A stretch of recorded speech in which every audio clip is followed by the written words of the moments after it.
Saya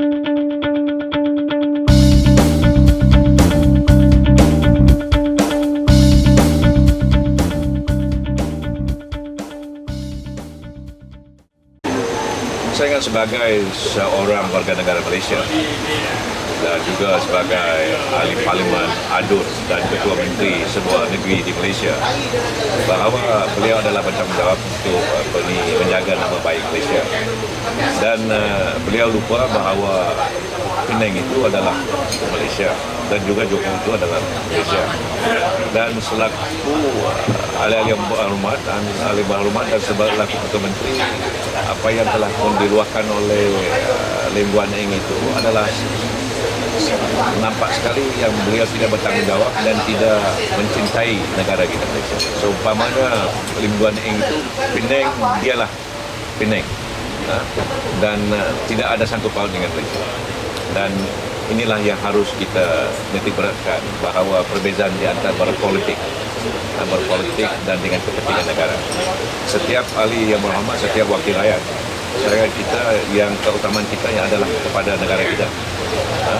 Dan kalau kita sebagai ahli-ahli yang berhormat dan mempunyai jawatan yang tinggi, memburuk-burukkan negara kita di luar negara, sangat itu adalah satu tindakan yang tidak sehat, tidak bijak, dan saya merasa amat kesal selaku Menteri Luar, di mana negara-negara jiran dan juga negara di seluruh dunia menganggap bahawa Malaysia adalah sebuah negara Islam yang progresif yang harus disentuhi, tapi anak-anak Malaysia sendiri memburuk-burukkan nama Malaysia.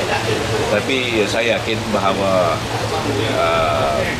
apa yang telah pun diutarakan oleh Lim Guan Eng itu tidak akan memberi kesan yang negatif pada negara, tapi memberi kesan yang negatif pada diri dia sendiri sebagai anak Malaysia.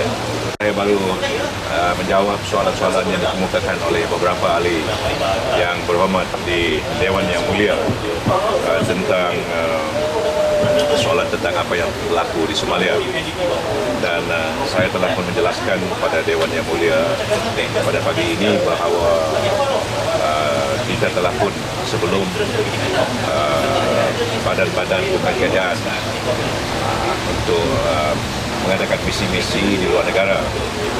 Tanggung Kementerian Luar Negeri adalah memastikan dan menyarankan kepada mereka-mereka yang hendak pergi ke luar negara, terutama sekali pada negara-negara yang ada berlaku kekacauan ataupun konflik.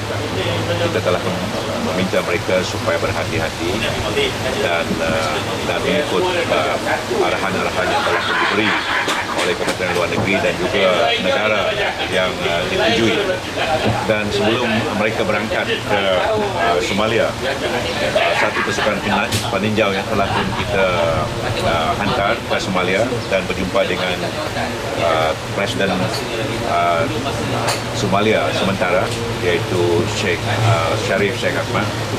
Dan kita telah meminta kerjasama. Pertama, kita minta kebenaran supaya misi tersebut dihantar dan diterima oleh Somalia. Kedua, kita minta kebenaran supaya pesawat kita C-130 TUDM dapat melepasi ruang udara dan juga mendarat di Somalia. Dan hasil daripada perbincangan yang telah diadakan oleh pasukan peninjau kita dengan Presiden sementara Somalia, mereka telah pun berazam dan telah pun bersetuju untuk membantu misi-misi kita, dan diantaranya untuk melindungi mereka dan juga untuk memberi pertolongan dan juga memberi kita berkomunikasi dengan agensi-agensi kerajaan di Somalia. Dan semuanya berjalan dengan baik, tapi yang menduga citakan pada saat-saat akhir misi kita, satu daripada anak Malaysia telah terkorban apabila dia tembakan yang sesat yang telah dilakukan oleh 4 orang anggota AMISOM yang berasal daripada Burundi.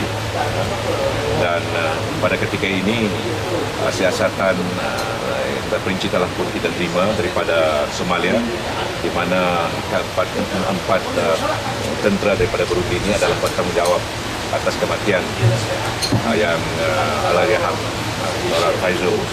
Dan oleh itu pada ketika ini mereka telah pun diluncurkan jawatan daripada AMISOM dan dihantar ke negara mereka iaitu Burundi, dan di mana mereka akan diadili di Mahkamah Kelab.